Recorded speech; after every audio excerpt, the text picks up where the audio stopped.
Hello, and welcome back to another episode of Minority Report's podcast and digital series. I am your host, Mona Sheikh. You guys, I am so excited and just very, very happy that I can book my amazing guest today because he is someone that I have been friends with. I have seen him come up the comedy ranks. We've done shows. He's booked me on his wonderful shows.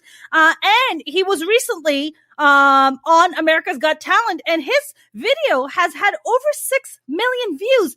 And the one of the best, absolute great things about my guest is the fact that he's an 81-year-old comedian who just went for his dreams and is just killing it in the comedy scene. And I couldn't be prouder to call him my friend. Here is my very, very talented friend. I'm going to bring my friend in here. My very, very talented friend. Where is my tab? Here we go. Marty Ross. How are you, Marty Ross? I am fine, thank you. How are you, Mona, my dear? I am, Marty, I'm all right. I'm doing great now that I see you. Oh, you mean compared to me, you look really good? No. You look great regardless. You look great regardless. I'm so excited. First of all, many congratulations on America's Got Talent. I mean, your video has over 6.5 million views now? Yeah, it's crazy. It's amazing. I did the one video. Amazing. And it's been amazing. It is. I think I'm in a coma, but I may not be. And Marty, let's just get this out of the way. I apparently am dumb enough to put a post that I wrote down that you are 87 because I apparently have lost track of time during the pandemic. But you are a young man. You are an 81-year-old young man. How dare I put 87? You know what? I feel good for 87 too.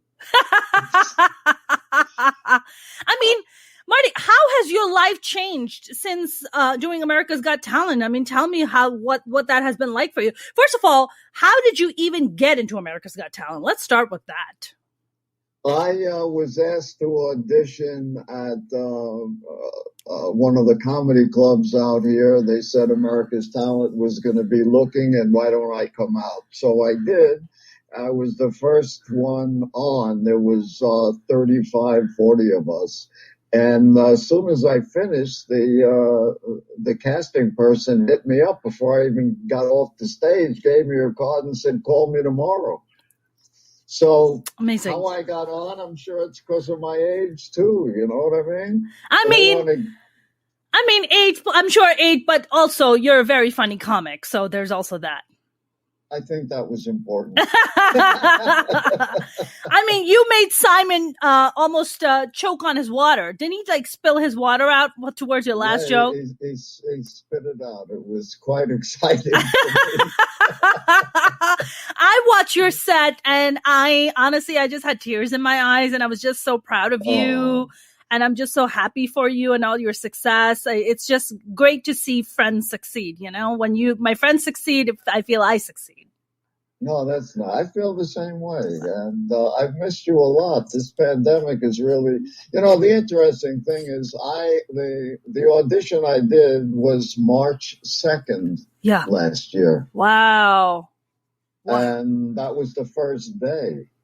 And by the following week, it was pandemic time and so much for live shows. Sure, so right. I lucked out every which way possible. Right. March 2nd, huh? So you went and did the taping, and then that's when they were announcing, hey, there's a pandemic that's hitting and everything's shutting down. That was later that week. So it wasn't even a thing. I mean, we heard that there was a thing going around, but it's all just amazing that the timing worked out in my favor. Thank God for that. I mean, I'm just so happy for you. I mean, Marty, at what age? Well, let's talk about how has it impacted your life? Like, what has America's Got Talent? I'm sure your life must have changed quite drastically because of it. Well, it's changed, but not as much as people say, well, oh, you poor guy, you were on America's Got Talent, and now you can't go anywhere. So it's like, you know what? I don't live in that world. Yeah. My world is, I was on America's Got Talent. That's right. I had the time of my life. I had so much fun for the 2 days I was there. Yeah. The judges were so nice to me. Aww. I mean, after everybody was delightful. I just can't stop smiling about it. Yeah. Because it was crazy. I mean, I never expected that. Who expects to go on something like this? That's right. Really. And the fact that I have friends that are comedians that were there, but they weren't shown on television. Yeah. So, I mean, I looked out in a whole lot of different ways. Yeah. Yeah. I mean, for you, so after you did that audition, so then what happened? Like did you go on to the net, or they just kind of shut production down, period? What happened is, as you well know, doing comedy is not easy when you don't have a live audience. Yes. The comedian needs a live audience to feed off more than probably any other performer. I mean, a singer can just sing. Nobody will know if you're there or not. I know it'll help them, but they don't need it as much as we do. Yeah. Because our timing is off. You know, we don't have timing when you don't know. That's right. So I completely lucked out in that thing because I got to do it, and then after that, nothing. And I'm like, fine. And an interesting story. One of the producers called me afterwards to tell me I was eliminated. I was eliminated by never having to do another thing. And then they brought me back as an alternate just in case, which never happened. Okay. All I know is when she said, are you feeling bad about this? And I'm like, maybe I would if I had done something wrong, but I didn't do anything. Right. So no, it's a different feeling. I'm still glowing. I'm still in the glow of all of that. And I'm being hit up. I have so many fans now all over the world. I love that. Including Pakistan, Australia. Wow. Awesome. I mean, Sri Lanka. Come on. Really. Wow. Brazil before he probably died from the COVID, but it doesn't matter to me. It's just crazy. It's crazy. And I hear from these people. Wow. And my viewership goes up constantly. Yeah. Yeah. I mean, Marty, have you done any like Zoom shows and online shows? And how has that been for you? I'm not a big. I'm not. Yeah. I miss live. Me too. I mean, I do Zoom. It's okay. Yeah. But it just. I'm doing a Zoom show with I'm doing an international Zoom show on Saturday night. Amazing. With Tamara Katan. Okay, love Tamara. And Steve Lee. Very cool. But I love both of those guys. Me too. I love both of those guys. And Steve Lee's in Hong Kong. Yeah. And I don't know where in God's name Tamara is. He was in Spain. He could be behind me. Tamara is quite the nomad, isn't he? Yeah, he's such a really. He is a sweetheart. He's such a lovely person. He really is. So this international show that you're doing. So the producer of the show, where are they based? Are they based in LA? I believe I'm the producer. It's a flopper show. I see. You're the producer of the show. Got it. That's awesome. That's awesome. So, and I can't wait to not do my own shows anymore. Yeah, exactly. It's as you know, yes. It's an awful lot of work, a lot of pressure. So much work. I mean, that's why I preferred you doing it this way. Yeah. Hey, you want to be on in 3 minutes? Exactly. This is so much easier. I know earlier we've been having some technical issues, but we resolved it. So I'm so glad that we can make it work. You know, Marty, how long you been doing comedy for? It's 15 years in March. It was 15 years. In March, it's going to be it's been 15 years. It was. Wow. Yeah. Wow. it's been an amazing, fun journey, and had I not joined a comedy workshop run by Barb and Steve North 15 years ago, none of this would have happened. Wow. I mean, Marty, when you took that comedy workshop, I mean, before comedy came along, what were you doing? I was in the clothing business as a salesman traveling the country, selling major stores for almost 50 years. Wow. And then I became too old. I mean, Marty, when you're like going and, I mean, selling clothes, we're talking in the 70s? It was young men's clothes. I started in the 60s. You started in the 60s. Okay. And I mean, when you're doing, today you have social media. Hey, I'm running, you're running ads. It's right. Facebook, it's Twitter. I mean, in the 60s, how are you a traveling salesman? Like, you just go from like a Macy's department store? Like, where do you go? It's called, hi, I'm going to be in blah, blah, blah next Thursday. I'd love to come and show you my line.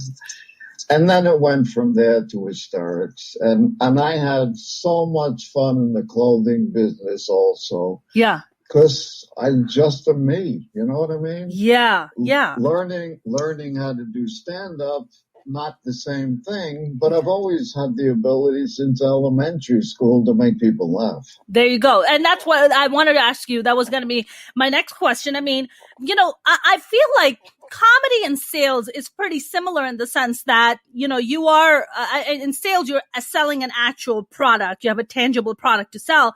But in comedy, you're selling jokes. You're selling a concept. You're selling a premise, a punchline. So I'm selling me. You're selling you, right? You're selling you. I became the product. That's correct. You became the product. As comedians, right. We are the product, right? As artists, yes, we are the product. Right. Do you feel like being a salesperson helped you become a better comic?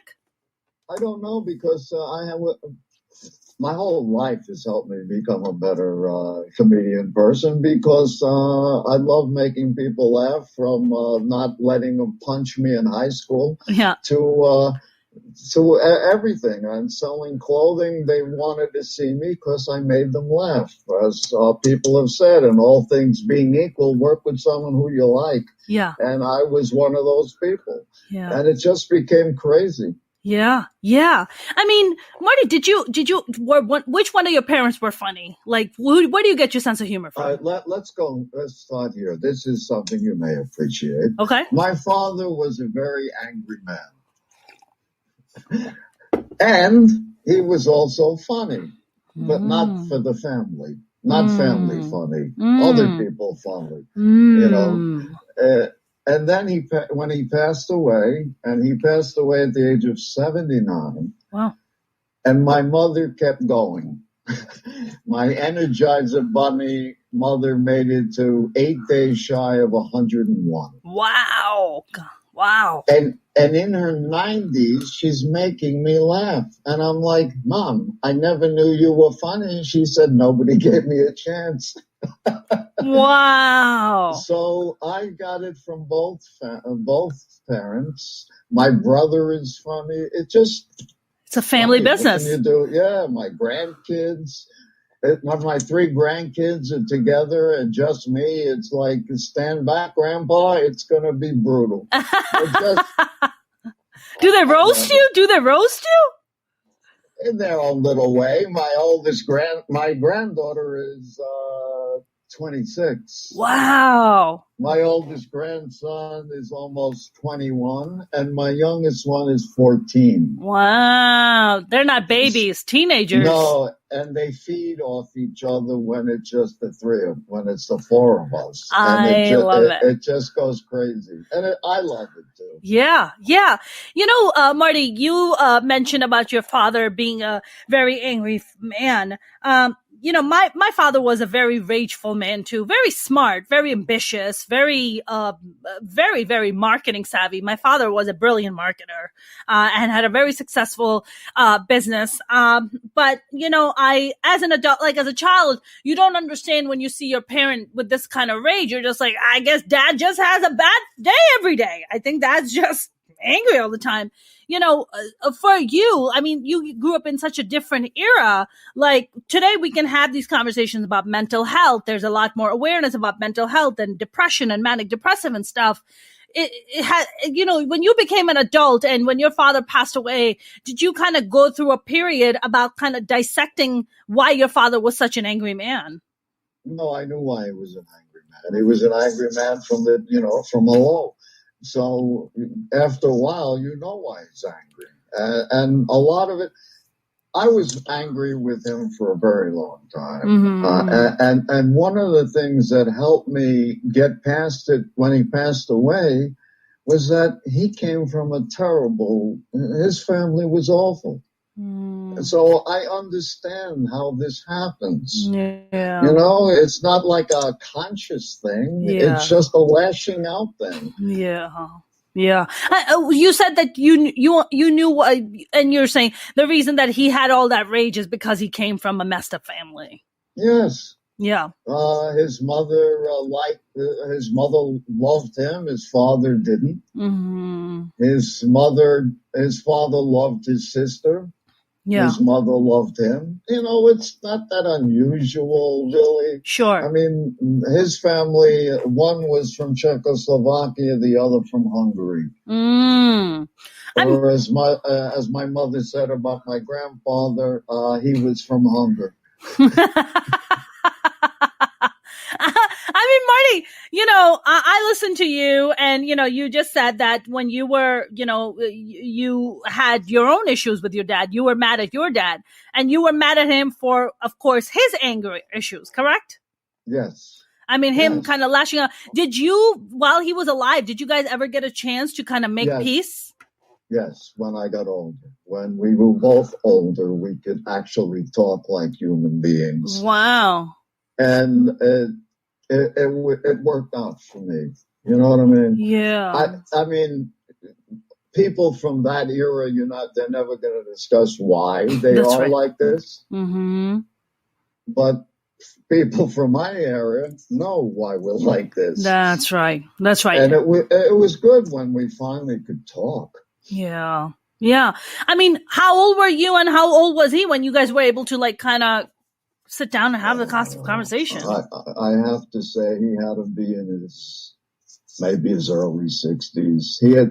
He had retired from work, and the pressure of work also did a lot for him. And when he retired, he did something that would just blow anybody's mind that ever knew him. He started taking painting classes. He was taking 3 classes a week in painting, and he became a different person. Wow. Therapy, art therapy. Absolutely. Wow. Would he initiate the conversation or did you? No. The people in that generation, they never. That's right. Never. That's right. Not ever. That's right. That's right. So you guys are what, like just sitting down and having a beer or like sitting down at dinner and the conversations just happen? No, we would talk. That's all. I'd come over to see my parents. He and I would talk, and all of a sudden I was like, wow, he's really changed. Wow. So I'm glad I got to see that. Yeah, you got. When my father, at 56, a month before he passed away, I made peace with my father, and I think that has to be one of the single greatest memories that I have of my dad, because I was, and I still do deal with a lot of my own rage and my anger. I have a lot of that come out, and the lashing out happens sometimes for me. And I know where mine comes from is because I grew up in that kind of environment. It was, I don't know how it was between you and your dad, but with me and my dad, there was a lot of also physical abuse. So my dad used to just like beat the living pulp out of me. So so there was a lot of anger and rage I had against my father, for beating me till I was like 15, but I don't know, did you guys have like a kind of a physical abusive relationship, or it was always verbal? Excuse me. This is the 40s and 50s. Of course he hit me. How do you think I turned out so well? I guess you can say the same about me. Yeah, I mean, it's how they grew up. Beat your kids. Beat your kids. Exactly. And I still have issues. I don't have them like I did, but Yes. I see myself getting angry with my daughters in a way that upsets me because I don't want to be that person. Mm-hmm. But I have 3 ex-wives. There could be a couple of words in here why that happened. 3 ex-wives. You're a popular guy. Not so much anymore. I beg to differ. AGT over 6.5 million views. I beg to differ. Yeah, thank you. But the point of everything is, I still care greatly for my ex-wives. Yeah. There's a reason that I married them. It's because we loved each other. Yes. 100%. The fact that it went off the rails, I mean, who was driving? Oh, me. But listen. But I'm very fortunate, really. Yeah. Yeah. You, how many daughters do you have, Marty? I have 2 daughters. And they're same moms? Same mothers? Only the first wife. Only the first Makes one. it easier. Yeah. Right. You were just like, all right, I'm going to wrap it up right after the first one. Wrap it up, people. Let's go. Wrap it up. Time to move on. Nothing to be seen. There's nothing to see. Nothing to see here, people. Keep it moving. No, that's entirely fair. I mean, have you ever kind of went back, or have your ex-wives ever kind of brought up your temper thing and you kind of made peace with them about it, or you have just kind of moved on and just not talked about it? No, because it's still there. It still bothers me. I don't forget how things were. I don't forget what part I played. Yeah. And it's interesting because my first wife, we got married in 1961, 62, one of those, pick a number, it's probably close. And I called her to apologize of how I was. Mm-hmm. And in fact, we got closer, and all 3 of them are married. That's a good thing. That's wonderful. My second wife and I are only friends on Facebook. We have never seen each other in over 30 years. Yeah. Whatever. But I'm crazy about them all. My last ex and I are still close. Yeah.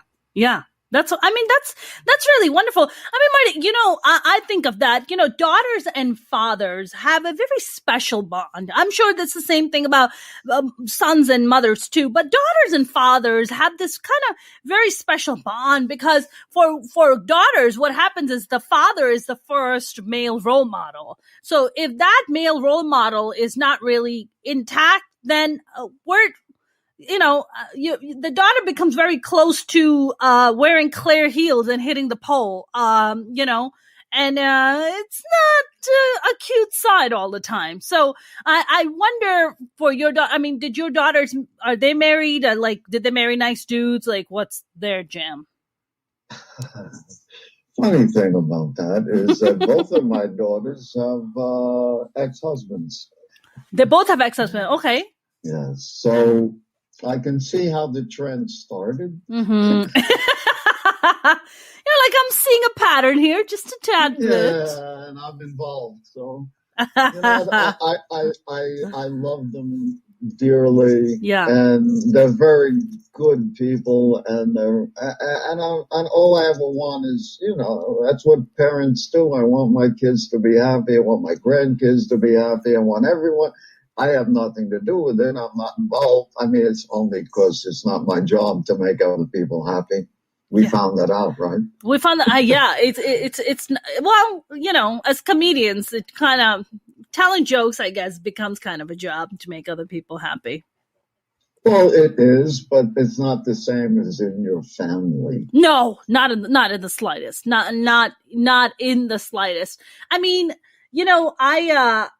I mean, look, this is no mystery. I really struggle in relationships. I do. I mean, I have a really, I have a really distorted image of men in my head. And, I've been in therapy for well over 13 years and I'm trying to fix that distorted image. And it's rough. It's really hard. Marty, do you think as you've gotten older and wiser and, learn from your mistakes, do you feel like, that anger and that rage you were talking about as a young man, do you feel like a lot of that has gone or some of it still lingers? Most of it is gone. Okay. Every once in a while, and it's terrible because it's with people I care about. It may just pop out. And I try not to because I lived in rage for a long time. Yeah. And I'd scare myself as much as I scared anybody else. Yes. So it's a kind of thing I'm glad I'm not in anymore because it's a terrible way to live. It is, Marty. And, I'm so glad you said that. And thank you very much for sharing that. And thank you for being so open about it. When you say living in rage where you scare yourself, I think for me, that's the thing I struggle with the most for myself, where I'm not scared of other people. I'm scared of myself and what my rage will lead me to. I mean, when you would get in those places and then eventually when we were coming into more, I guess, awareness and being like, okay, this is a problem. I think I need to fix this. Like, what was your what were some of the things that you were doing to try to tame that rage? I can't even begin to wonder what it was that I did. I mean, I became very spiritual later on, but the rage was already in the rearview mirror. Mm-hmm. What scared me the most about my rage was it seemed to come out of nowhere and I couldn't control it. It just came out. And the difference between my approach and my father's is that I was immediately apologizing. It embarrassed me. It made me feel so bad. Yeah. But he never apologized. Mm-hmm. Different generations. Sure. Different generations. There's no apology. There's no... I don't know. I wouldn't say that there wasn't any remorse. I'm sure he had some remorse of some kind. Maybe he just kept it to himself because, also, I guess men back then had to be men, right? You can't show emotion. Be a man. What are you crying? What are you, a girl? Yeah, probably. So you just be a man about it. Be a freaking man about it. May I make a statement right now? Yes, please. None of this is funny. The cool thing about my podcast is that I like my comedians, friends, and anyone who comes on. We go from a range of emotions. We go from laughter to intense to serious to angry to crying and back to laughing. So my podcast is all about just embracing all emotions. And I love it. And I love you. Thank you. I love you too, Marty Ross. I think you're absolutely fabulous. I think you know what it is, Marty, and I want to talk to you about this. Don't you think that as comics also, a lot of comics come from a lot of trauma. There's a lot of pain. There's a lot of trauma. There's a lot of, possibly addiction problems, mental health issues. And I feel like comedians are always expected to perform and being like, hey, I'm funny. Look, I'm tap dancing. I'm funny. And, Do you feel like as a comic that's a detriment to comics, or is it just something that we have to do and just kind of rough it out? Let us just say this about the difference between me and everyone else. Okay. I started at the age of 66. Wow. At 66, I was pretty much finished with most of the insecurities. Yeah. And it was like if you saw me on America's Got, I was as calm as a cucumber. I was so calm. I don't have that. I don't have any of those fears or any of those anxieties or any of those worries because that's happened a long time ago. Yeah. In my 20s. I'm in my 60s, for heaven's sakes. Yeah. If you haven't changed by now, humans, you're missing out. Yeah, I agree. Be a person now. Well, yeah, I agree with you. Marty, when you started at 66, like what compelled you? What made you go, you know what? I want to try stand-up. Well, I've played with it for a long time. I even when I was in the clothing business, didn't mean I didn't do comedy here and there. You were probably doing comedy with your clients and making them laugh and make them. That's helped me make a lot of money that I can end up using in divorces. And I went with things too, and it's amazing what you can do as a human being when you make a decision. Like, let's say you decide you're going to be funny today. Yeah. You're not in the business, but you want to be funny today. Yeah. And things happen. For example, I'm in Texas. I'm traveling to sell a client. And I was wearing glasses back then, and I left my regular glasses in the taxi. And I only had my prescription sunglasses. Okay. So I went into this store and I became a blind salesman.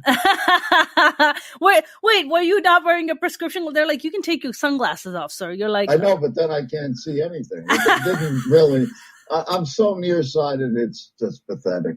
So that's how we played. And then he got even with me. He said, we're going out to lunch. And he took me to the darkest restaurant he could find.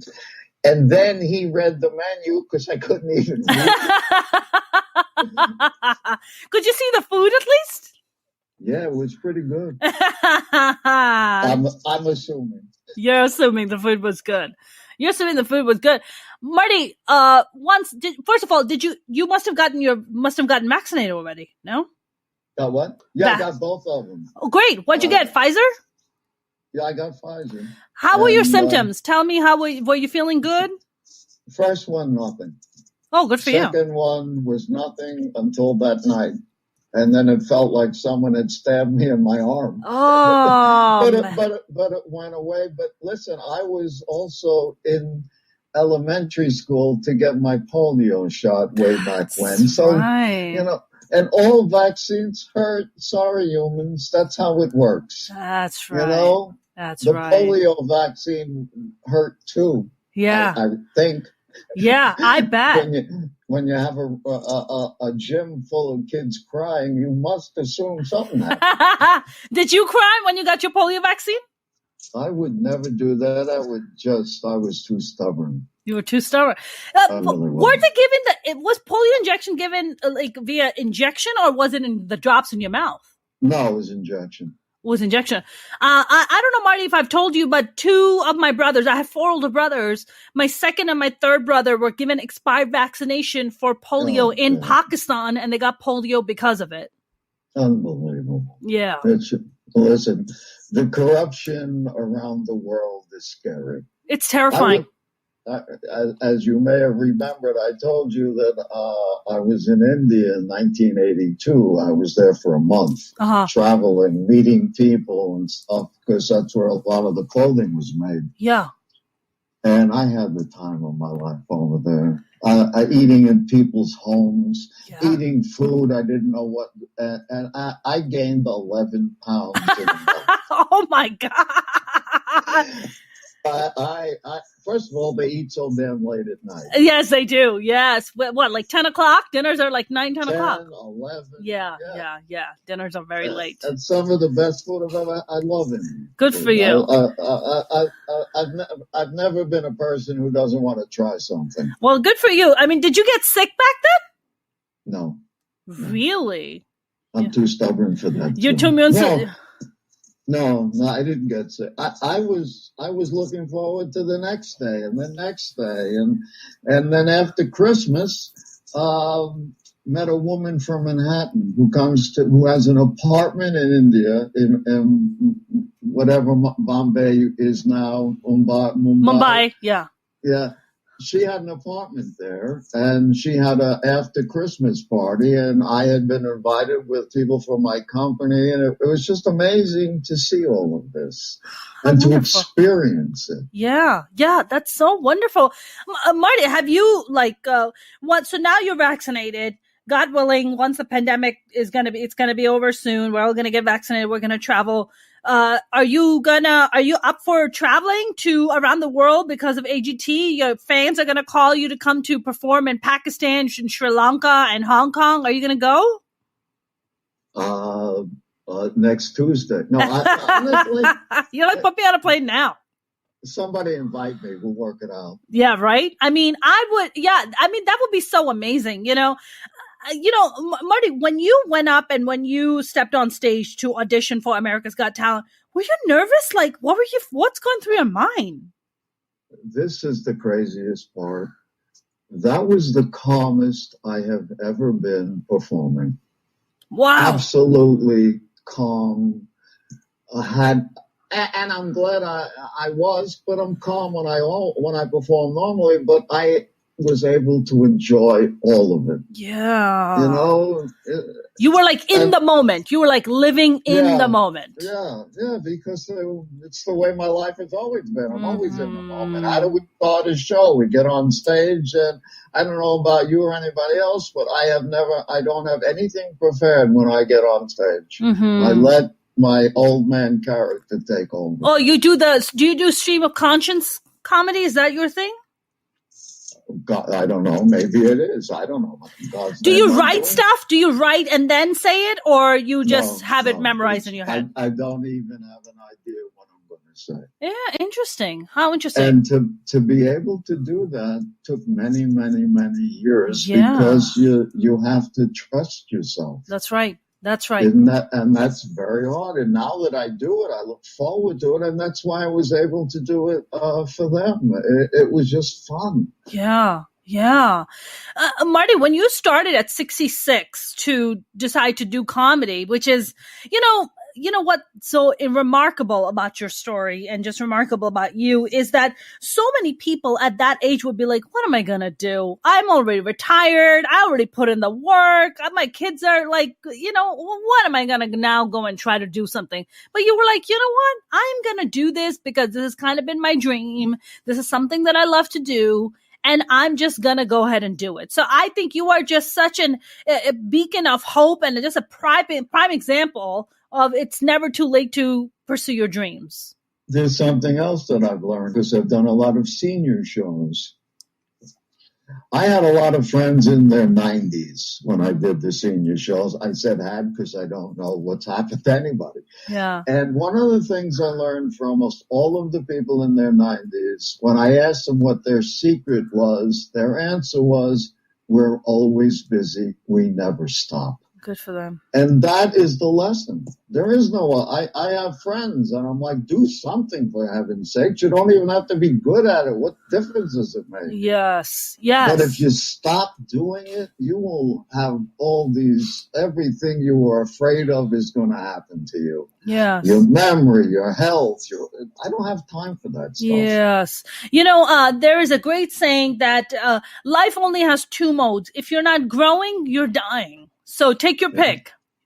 If you're not growing, you're dying. And that's absolutely correct. Yeah. I guess I took my pick. Yes, you did. And you did it. You've done it so incredibly well. Marty, when you started off at 66, were you married at the time? Yes. No, maybe. I don't know. Was that's third wife, right? My third wife. And even when we split up, she was so supportive. She'd come to all my shows for years, and we're still close. It just was really nice to have somebody in my corner. Yeah. I mean, I love the fact, and that I wanted to ask you that. I think a lot of people would be kind of hesitant to be like, oh my God, I'm in a relationship or I'm married and I don't know how my spouse is going to take this, then I'm going to start out on this new venture and if they're going to be supportive. But she sounds like she was really behind you on it. Yes, she was at the beginning, but as life goes on, how many people, how many women would let you go out every single night every single night, as you know what is required, especially at the beginning. So now I met a woman who would let me go out every single night. We're incredibly close friends. Awesome. We love each other, and it's been an amazing experience. And when I first met her, and we were on a TV thing of some kind of dating thing. We don't even know what it was. We just know we had such a good time. Yeah. And we're still friends. It's been almost 7 years. Wow. And it's been a delightful experience. I love that. So, I love that. And how young is this lady, if I may ask? you may ask, and if she was sitting here, she'd say 71. Wow. She's actually 9 years younger than me. She's 9 years younger than you. I love, and do you guys go off for like drives and walks, go to the beach? No, none of those. Nothing. She is a very successful author. Wow. She is also very well known in the music field. She was the first groupie. Her book that she wrote first is called I'm With the Band, and it's so many of the people she slept with. I said, are you going to write about a book about me and say the only guy I never slept with? Sleep with the band, just not with comedians. Yeah. Man. Well, she sounds like a really amazing woman. So good for you for you guys to getting to know each other and, having each other in your life. I mean, Marty, what, I don't know. Are you getting booked on, by the way, are you getting booked on any tours around the country because of AGT? No, nothing. Not yet. Not yet. And I have a manager, to get involved with these things. I am getting things here and there, and a few things I can't talk about because I'm so blown away. I can't believe that I got the email. Yeah. But people have discovered me. I love that. And it's amazing. And I have to shout out. I don't know if she's even watching, listening, whatever. I have a fan, Jennifer Ann in Naples, Florida. Okay. She found me on AGT, and she has been delightful. Aww. And it's just so nice to hear from her. She wanted to send me money to go out to a restaurant in LA because I get her on to see my shows for free. It's just. Look, I'm just enjoying everything that's coming every which way. Yes. Plus the family. I mean, I can't be having a better time. Well, maybe I could, but I can't think of what it would be. Yeah. No, I'm totally with you, Marty. What have you been doing during the pandemic? Have you been kind of keeping active? Have you been creating more material? Are you going to put out a stand-up special? What are you working on? I've been writing more material. Okay. As far as specials, people have asked me, everything in its own time. I'm not in a hurry. I mean, first of all, I have 6 years before I turn 87. So I think yes. That's a great callback. Thank you for that. Thank you. You're quite welcome. Thank you for putting me in my place with my ignorance. I appreciate that. That is not anything. I know you did. I just felt so bad, and I was like, Jesus Christ, what is wrong with me? Where did I hear that? Excuse me, what difference does it make? I don't know. I looked at it and I thought, well, you heard 81, and somehow it's from the 1 into a 7. Turn into a 7. What difference? I mean, it was like, cool. Am I? I love the fact that you were like, but I'm actually 81. I was like, oh my God, Mona, what the hell? But here's the thing that's so interesting. I'm 81 years old, and my brother and I have this conversation too, because I assume I have 19 years left, because my mother was 100. and that's the way I've been planning things. My mother was 100. My grandmother was 100. My great-grandparents were 100. My father's father was 100. It's like, okay. Wow. You got some amazing dreams. Marty, let me tell you a sad fact about my life. People in my family don't live that long. I understand, and it is sad. Yeah, they don't live that long. My father died at 56. My aunt died at 42. My grandmother died at 60. Young people, not that old. So I'm just working my ass off. I'm just like, I want to do as many things as I can before I croak, given my crappy genes. Genetics play the biggest part in everyone's life, Yeah. no matter what anyone thinks. Yes. I mean, I don't have a lot of things that people my age have because we just don't have it in my family. Yeah, good for you. So I consider myself very, and it's also who, I lucked out. I got born into this family. Yeah, there was rage, but there was long life. Yeah, you'll be angry for a long time. Yeah, exactly. You'll be fine, but you'll be angry for a long time. Marty, you said that you're writing. Have you ever been approached by people who teach them comedy or like to, Yeah, I have, but it's not what I want to do. Yeah. You know what I mean? It's a different skill set. Yeah. And I don't have the patience right now. I did it for a little while, and people said, "Well, but no." Look, I'm in the best workshop. I'm still with these people. Bob North is now my manager. Steve North is my coach. Yeah. And they're just wonderful. Oh. And I've learned so much from them on how to do this. Yeah. I mean, it's great to have great representation, and people who actually believe in you and care for you. So that's a big thing in this business. Yeah, well, we'll see if they care for me. But, no, I am so We're going to edit that part out, Marty. We're going to edit that part out. No, they care. He cares for you. No, it's okay. I'll call him and tell him. Did you hear that? I mean, Marty, what do you think, when, if people want to, I mean, I get hit up quite a bit. I just had a 12-year-old kid on Facebook hit me up. He's like, I would like to become a stand-up comic. I know that you are a pretty established comic. What advice would you give me? So I guess for someone like you who's been doing it for a lot longer than I have, you've been doing it for 15 plus, what advice would you give to young comics? I usually tell them, do you come from a messed up background? They're like, no. I'm like, then don't do it. There's no reason for you to do it. I'm like, why are you doing this to yourself? Like, why? What about you, Marty? What do you... I really don't. I don't know that anybody's really asked me, and so therefore I have never had to tell anybody anything. Yeah, I mean, it's like I was in other businesses. All businesses are similar. You know? Yeah. You have to learn the business, and it's work. That's where the work comes in. And people want to do comedy because they think there's nothing to do. I just get on stage and I'm funny. They don't know you write this stuff down, you rehearse this stuff, and it becomes part of your life, and then it's no longer rehearsed. Yeah. And but it takes time. Yes, it does. A lot of sacrifice. A lot of staying up. I don't know how late were you staying up for your mics, but when I got to LA from New York, I was doing about 3-4 mics a night, which is ridiculous in Los Angeles. Yeah. I mean, it's ridiculous to do that.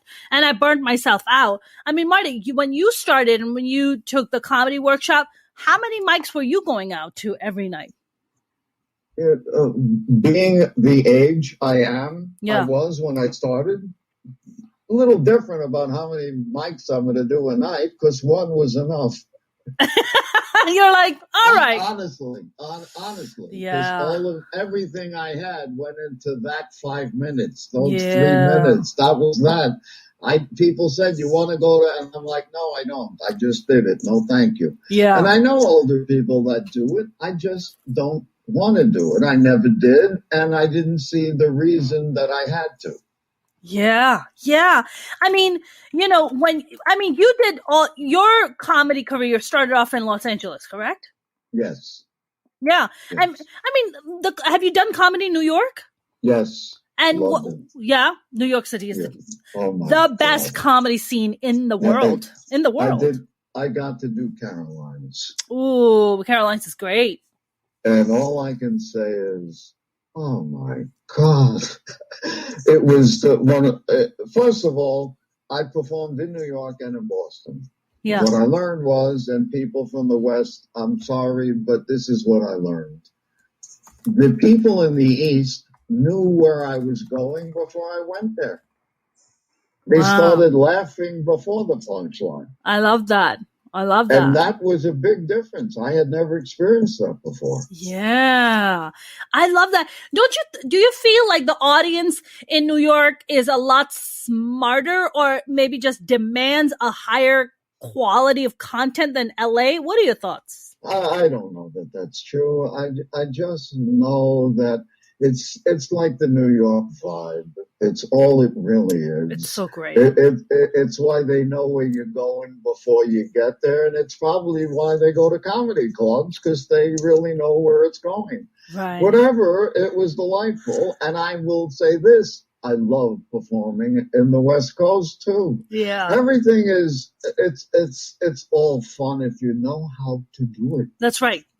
No, I 100% agree with you.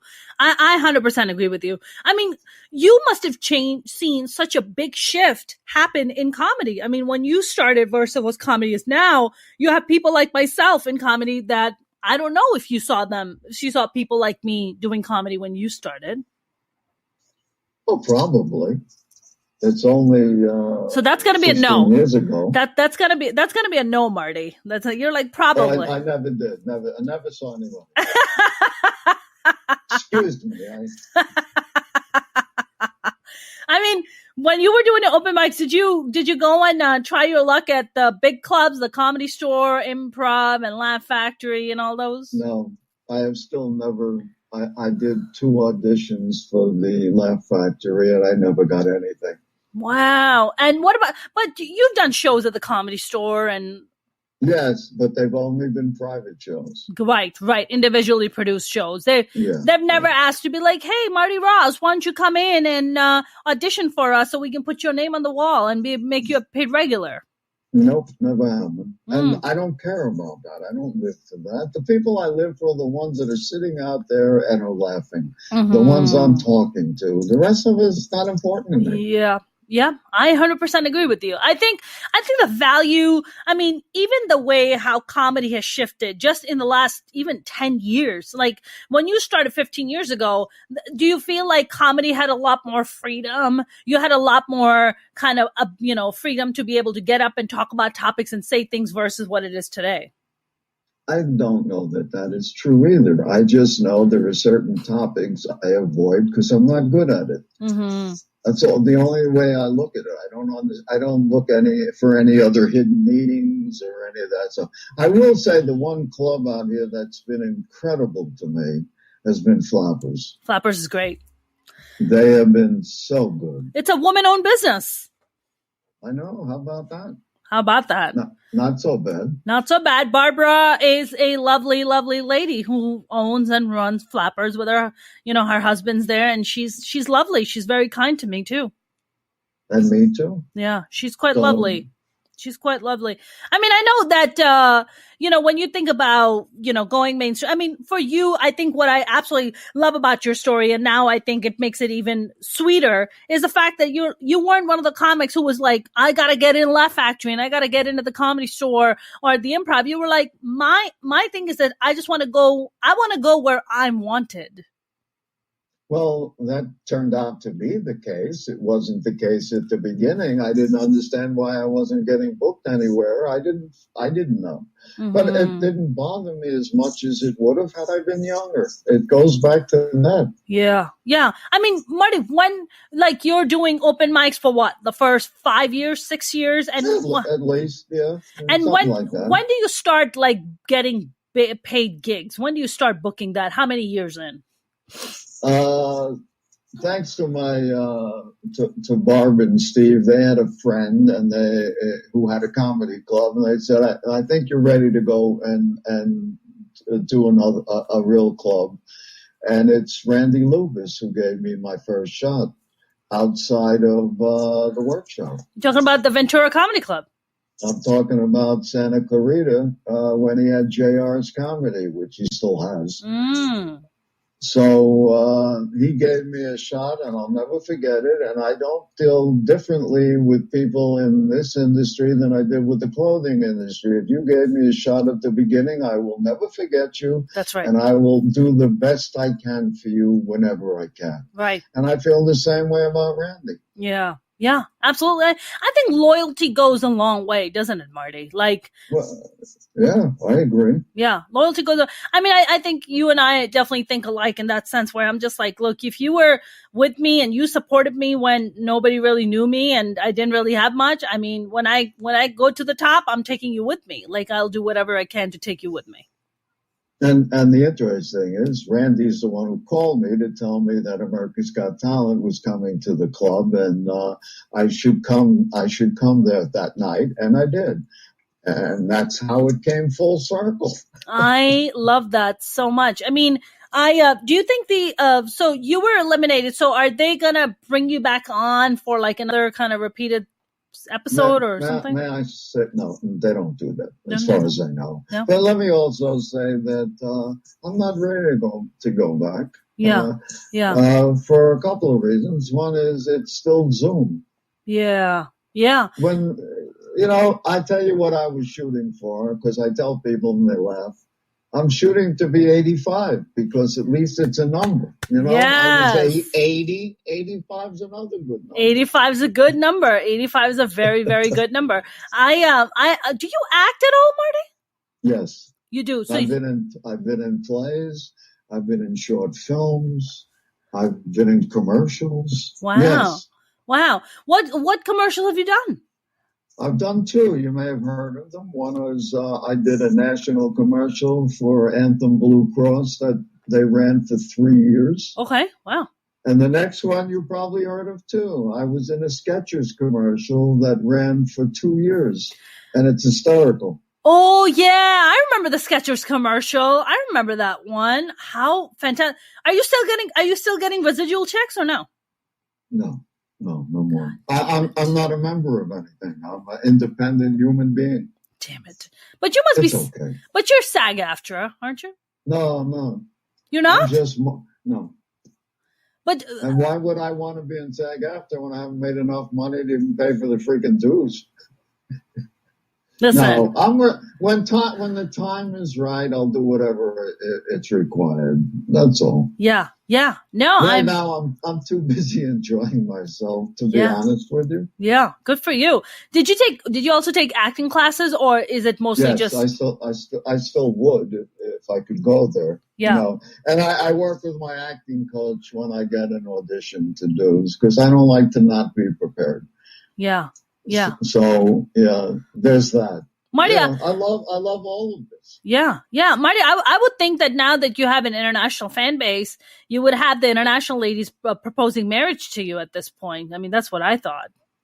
Well, who said that hasn't happened? There it is. It is it's crazy, because I'm also the person, probably the only person in the universe, who has read every single comment about me on Instagram. Really? Oh, God, I never do that. And here's the reason why. What is the worst that'll happen? They wouldn't like me? Oh, that's a shame. I don't care. Mm-hmm. The point is that most people loved what I did. Yes. And I was hitting up people that would say I didn't really like him, and I would hit up and go, said, thank God, you have your own taste. You know what I love about trolls is that they always feel like that somehow their comment is going to get you or it's going to hurt your feelings. And you're like, I'm a freaking comic. I've been flipped off, cursed out. Like, I've done mics at freaking laundromats at midnight. Really, there's not a lot that's happening here that's going to hurt my feelings. Plus, I have 3 ex-wives, so if anyone was going to hurt me, they're pretty good at that. Exactly, and I don't have 3 ex-wives, so I think I got to work my way up. I got to catch up to you, Marty Ross. No, but I found it very funny. The people that were hitting on me, I really did. It was like, really? Who are these ladies? I mean, what are they writing, Marty? Do share. Don't remember that much. Now you don't remember. Now you don't remember, Marty. Excuse me, my dear. It was last year. And there is somebody who hit on me, and I know who she is, and she doesn't know I know her. Oh my God. And she's only half my age, so there you go. Wow. I mean, are you getting like interesting pictures being sent to you in your DM? I'm not interested. That's not me. Come on. No, not getting. Besides, if I sent it back, you would be very amazed. You're not getting like bikini shots of ladies being like, "Marry me, Marty." No, that is not the closest way to my heart. What is the closest way to your heart? And for that particular woman, I will marry you for a day. A whole day. I don't know that it's a whole day. To just be part of an evening. It could be also just a working hours, 9 a.m. to 5 p.m. Yeah, right, exactly. Just the working hours. That's all. Well, Marty Ross, this has been such a fun, great conversation, and I really missed you. So thank you so much for doing this, and and then rolling with the punches on the stupid technology that was frustrating you. That's that's the hardest part for we old folks. Right. But hey, it worked out. Either that or I'm not talking to you, you're someone else. It's me. I look forward to performing with you live. Yes. Again. Same here, Marty Ross. Same here. I'm absolutely looking forward to it. Well, this has been a pleasure. And Marty, do you like people to follow you on Instagram? Yes. And where can they follow you? Marty Ross Comedy on Instagram, on Facebook. I'm on Twitter. I don't know where else I am. I'm right here with you. Right here with me. And find me. I was off social media for 2 months. Wow. And I got more fans, so maybe that's a secret. That's a secret. Just don't go on your social media. Just look at it from afar. Just from afar. Marty Ross, you're awesome. Thank you so much. Love you. Love you too. Mama. Thank you. I will see you soon, my friend. Stay safe. Take care. Bye-bye. That was the lovely Marty Ross. I know I love Marty Ross. He's just such a lovely human being. He's always great to chat with. You guys, if you haven't subscribed to my YouTube channel, please do. It would mean the world to me. And also, I'm officially out of the Facebook jail today. So I have to now watch every single thing I say so I don't get thrown in Facebook jail again. And if you haven't subscribed to my YouTube channel, please do. You can go to youtube.com/Mona Shake Comedian. I'm also on TikTok and Facebook of the same name. And please do subscribe to my channel. Please do. I'm trying to grow it, and I'm getting very, very close to getting monetized. So if you guys can subscribe to it, if you can share these videos on your social media, let the world know that I exist, that would be nice. And you can also follow me on Instagram and Twitter at Mona's Comedy. I have a brand new, amazing show coming up that I am producing. It's a Minority Report show. It's coming up on May 15th. The details are being worked out the details have already been worked out. We're just getting all the creatives in place. And once we do, we will have stuff ready to launch next week. And not only is it going to be a live show, you can also stream it. You'll be able to watch it via streaming. So, can't wait to share it with you guys. You guys have a good evening. I will see you tomorrow with a brand new guest. Stay safe out there. Wear your masks.